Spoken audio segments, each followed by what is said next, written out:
রজনীগন্ধা আইডি থেকে আপনি লিখেছেন একবার সূরা ফাতিহা এবং 3বার সূরা ইখলাস দিয়ে কি তারাবির সালাত আদায় করা যাবে? তারাবির সালাত আপনি প্রত্যেক রাকাতেই সূরা ফাতিহার পর ছোট্ট একটা সূরা পাঠ করে আপনি সালাত আদায় করতে পারেন। এক্ষেত্রে একবার সূরা ফাতিহার সাথে 3বার সূরা ইখলাস পড়তে হবে এমন কোনো বাধ্যকতা কিন্তু নেই। আপনি আপনার মতো করে চেষ্টা করবেন সূরা ফাতিহার সাথে অন্য যে কোনো সূরা মিলিয়ে পড়া, সেটা সূরা ইখলাস হতে পারে, একবার হতে পারে সূরা ইখলাস, অন্যটা হতে পারে সূরা তারাবি, যেটাকে আমরা বলি খতম তারাবি নয়, সেখানে যে কোনো সূরা পড়তে পারেন আপনি। 3বার সূরা ইখলাস পড়া কোনো আবশ্যক নয়। কবির আহমদ লিখেছেন একজন মন্ত্রী খেজুরের পরিবর্তে বড়ই দিয়ে ইফতার করার পরামর্শ দিয়েছেন সাধারণ মানুষকে।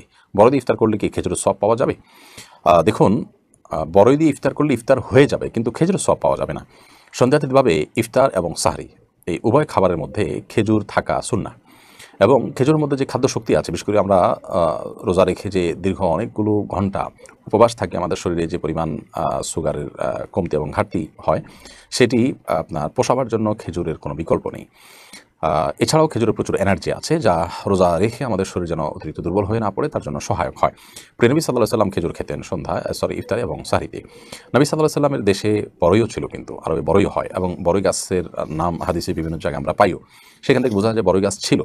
তো নবী সাল্লাল্লাহু আলাইহি সাল্লাম চাইলে সেটা দিয়ে ইফতার করতে পারতেন। এছাড়া আরও অনেক খাবারই তো ছিল, শুধু বড়ই কেন। আমরা খাসি গোশত খাই, সেটা তার দেশে ছিল। আমরা অনেক কিছু খাই যেগুলো তার দেশে ছিল, দুধ ছিল।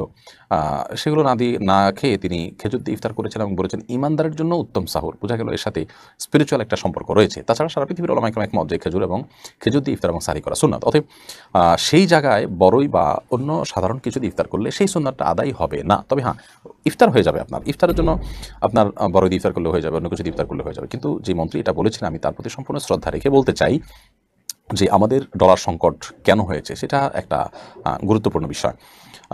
দেশের টাকা পাচার করেছে কারা, এবং দেশের ডলার সংকট দেখা দিয়েছে যে তার পেছনে কি আপনার দায়িত্ব কার আছে না আছে, সেটা একটা আলোচনার বিষয়, ভিন্ন বিতর্কের বিষয়। কিন্তু আমরা যেটা বলতে চাই যে দেশে ডলার সংকট দেখা দিয়েছে, সেজন্য আমরা খেজুর কিনতে পারছি না। আমাদের খেজুর কিনতে গেলে রিজার্ভে আপনার বড় ধরনের ধাক্কা পড়ছে, সেজন্য আমরা সেটা অ্যাভয়েড করতে চাই। তো সেটা অ্যাভয়েড করতে গেলে আমরা খেজুরের বিপরীতে বড়ই কেন আনতে হবে?